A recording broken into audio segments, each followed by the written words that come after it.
With a yo-ho-ho, it's TaleOfTheToaster. Welcome back to some more thoughts on Inazuma 11 Aries, and well, there's not many left to give. We're here on episode 24 out of 26. We have almost made it to the end. It's been, well, a bit of a ride. These take a lot of editing, and I've had a lot of help. Various people like Bugsy and TXM have helped out along the way, especially HK16 has really gone a long way to bring all these to you, but we're here for the final three. And it's ahead of the actual final match itself, which, I don't know if it was even said, but like, yes, it's against Lunar Prime Academy. Like, I wonder who they played in the semi-finals. Again, I've been saying Ivy Selective Deluxe, but who knows, maybe just Foshaw or Mary Times had a really good run. You can never quite tell. I mean, Hurley Kane wouldn't be able to compete on Mary Times because he'd be too old unless they rewrote the canon. I mean, Aphrodite's got to be Korean forever, right? The point is, with the final on the horizon, you either have a 3-part final match, like Alia Length was, or we have, hopefully, what I was wanting is just a match without an episode without any football, and then you can give us the blockbuster finale after that. And to my delight, that is actually what we got. It means there's less to talk about in this review, of course. I've always been reluctant to call them reviews because, like, I like every episode. The only one I was particularly negative on would be like bits of Royal, bits of Alpine, and bits of Every Town, especially the second half. But I still like them all because hardcore fanboy over here. But yeah, so this is exactly what I wanted, in that it's just the characters. We get one last chance to... Maybe we'll finally get a meaningful line from Cesar Montalban. Who knows? We don't, by the way. Just in case you were wondering. No, we don't. Instead, with Lunar Prime being the opponent, we're obviously going to get a lot of Heath Moore and his goalkeeper buddy Dusk Grayling.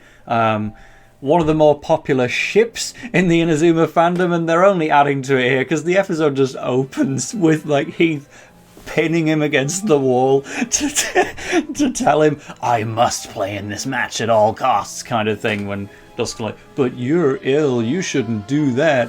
And we're going to see bits and pieces of Regina Mulgrave thinking the same thing throughout the episode as well. But it's like, we had that one episode that opened with Heath in the shower, and now he's just pinning this dude against the wall. And it's like, they go in some wild directions with Heath, but I live for it. That's why we're repping the pink, I think. This lovingly unironed pink shirt. You know who I'm really excited to see, though? Jude's butler! Jude's butler! He's having a chat with Elliot Ember in his home about some kind of big decision that Elliot's got to make, but they don't really elaborate on until later in the episode. But Jude's butler, he like presents some... I do have a plate here, but I don't know if I want to be showing my food scraps on camera. But yeah, the butler, he doesn't do too much in this episode. I'm just happy to see him because of why I liked him previously. Talked about Inazuma Outer Code a couple of times because that was how we first learned that Kevin would be on Alpine, how we got introduced to Aphrodite not having a god complex anymore, and meeting his coach who doesn't even have a dub name despite having a Japanese one, and then eventually they just get weird, like the Outer Code hairdresser. I'm calling him Outer Code hairdresser because that's what I had to call him in the iceberg video, but here I can just call him the hairdresser.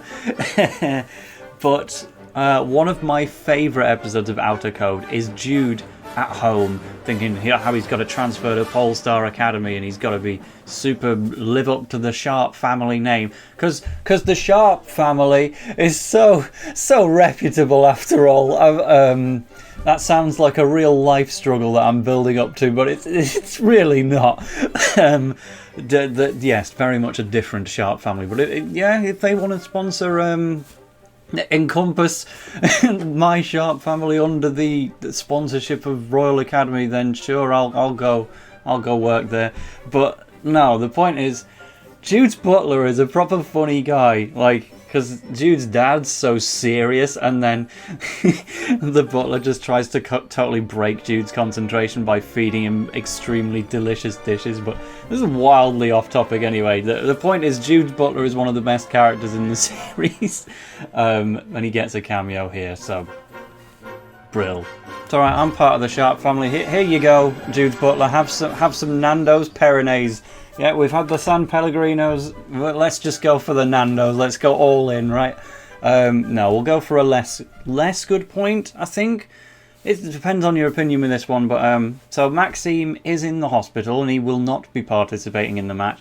Kind of saw this coming. Obviously, this is what they did with Ricardo when they needed to make Arian the captain. Seemed pretty clear that Sonny was going to end up needing to be the captain at some point here, but I do feel they could have done it differently, really, because Maxim had been such a poor captain all the way through.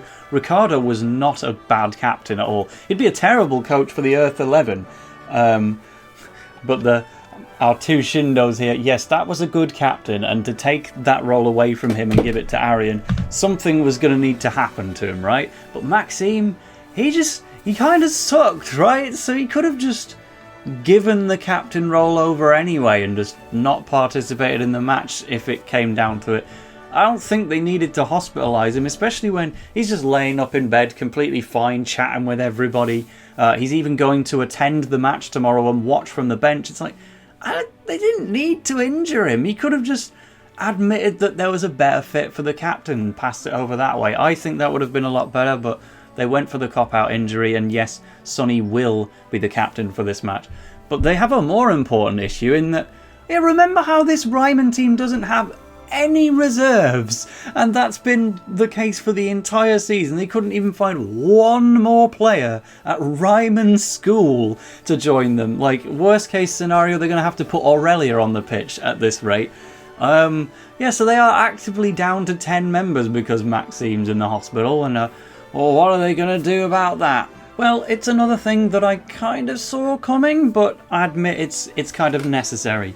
So, Elliot Ember, your big secondary protagonist, the striker for Polestar Academy, he was talking to Jude earlier because he's transferring to Raimon. And, you know, it's got its good and bad points, I think. Because it's kind of sad to see him taken away from Polestar when that was such a big part of his identity, and now he just counts as Raimon when his total number of matches for them is going to be 1 at most. And yeah, he's got to be taken away from the boy Akaris. He's not even had an appearance in the past like 6 or 7 episodes. It's extremely sad. He gets like a backstage cameo in this one in the crowd, and that's it.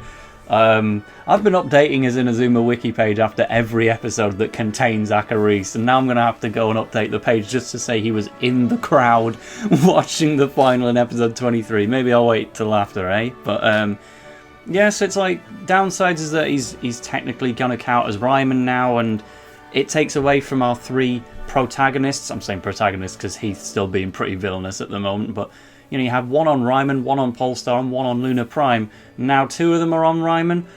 But on the plus side, yes, it gives him a chance to take down Ares properly without being so focused on revenge. Yes, it gives him a chance to interact with Heath on the pitch again, and just, well, he wouldn't have done much else this season if he wasn't transferring to Raimon. I think the main thing to keep in mind is that if Raimon was missing anything, especially evident after the Everytown match where they could only get the 2 goals by tricky deception, Raimon is lacking forwards. And I guess by taking Maxim away, you've kind of lost a tiny bit of shooting power, maybe, but they're so reliant on Sonny and Basil while Adriano just figures out what his move's going to be. Hothead, of course. Yeah, having someone like Elliot on Raimon, that's a significant level up, and Lunar Prime being the best team in the series, you probably do need him, so bring it on. Meanwhile, Heath Moore from Lunar Prime just pops over to Raimon for a chat all of a sudden. It's immediately after Elliot's joined the team. He's like, oh, I want to play a fair match against you guys to determine the fate of football. Here's all the data for our team. You can have this, and then we can fight on level footing. And it's like,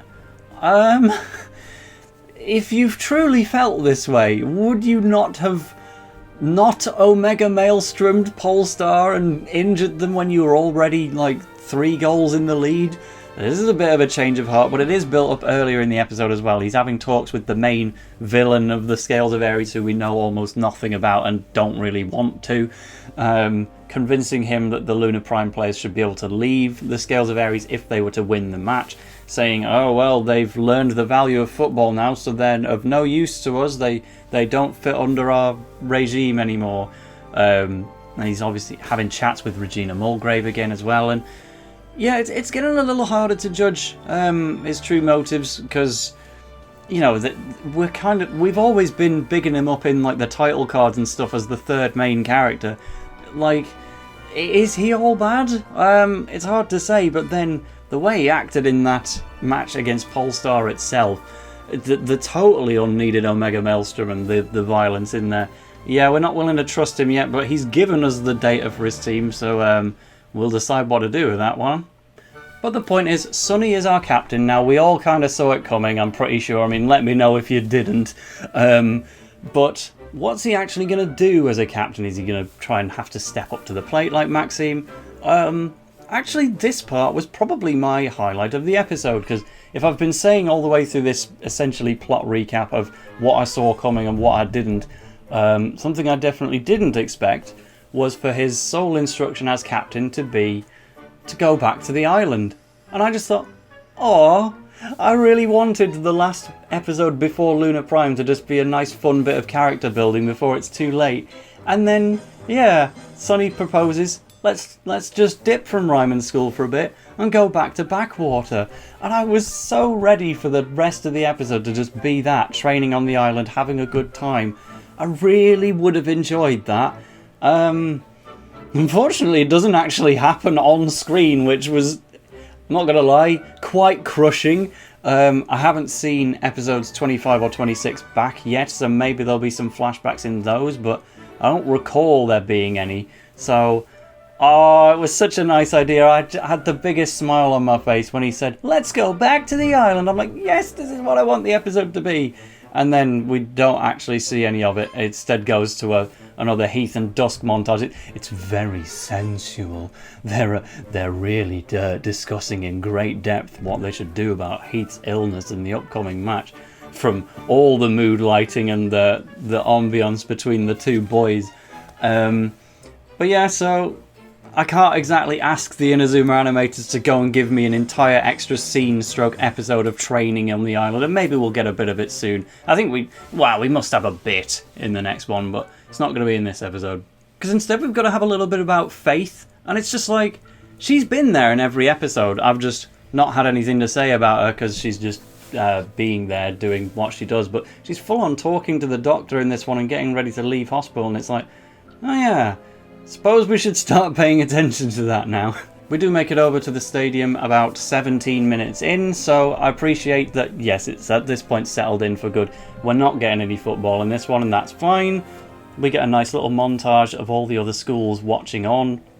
It's a good chance to just see people like Alpine Junior High again, but even some more random shouts like Mr. Wintersea is sat with Mr. Firewill. Not sure if that's a good one, but it gets the Gus Martin appearance quota up for this one, so I'm not going to call it a Team Rocket quota because he's not obliged to appear in every episode, but he is in this one, so we pointed it out. I don't remember seeing Alien Academy though, and that would have been quite nice. But honestly, that's really kind of it.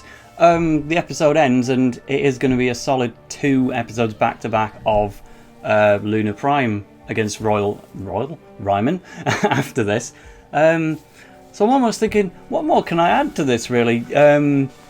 Obviously, I'd love to know in the comments what you were kind of thinking of Heath's perspective as we get to this kind of part of the season, and also the thoughts on Elliot Ember joining Raimon at this stage. But yeah, above all, I would say this is an episode that I really enjoyed because it's just exactly what I wanted from an episode 24, maybe with a bit of island stuff splurged in. We even get to see the sponsor at least. But yeah, I think I'm just going to leave it at that because there's nothing wrong with a short review here when we think about how much content is going to get packed into 2 straight episodes of Lunar Prime Academy. So just let me know what you thought of episode 24. It's fun to kind of talk about these ones that you wouldn't otherwise bring much attention to in isolation. So leave us a comment and I will see you for the grand final. There's 2 episodes left. Toodle pip. Well, that didn't really work, did it? Bye.